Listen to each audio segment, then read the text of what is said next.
use two techniques for graft placement: the overlay, onlay technique, and the underlay, inlay technique. Let's break down their key differences. First, graft placement. In the overlay technique, the graft is placed on top of the fibrous layer of the drumhead, while in the underlay technique, it is placed underneath the entire tympanic membrane. Additionally, in the inlay technique, both the epithelial and fibrous layers are completely elevated before placing the graft. What about the epithelial layer? In the overlay technique, the epithelial layer is elevated and then replaced onto the graft, whereas in the underlay technique, this isn't specifically mentioned.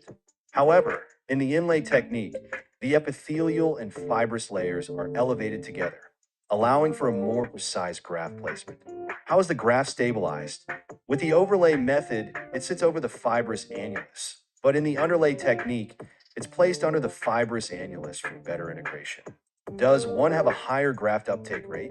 Actually, there's no significant difference between the two techniques in terms of success rates. Now, let's talk about technical ease. The underlay technique is generally considered easier to perform, making it preferable in some cases.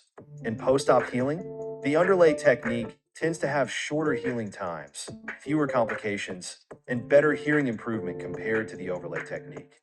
So, while both techniques are effective, the choice depends on the surgeon's preference, the patient's condition, and the specific surgical requirements. Which technique would you prefer if you had to make the choice?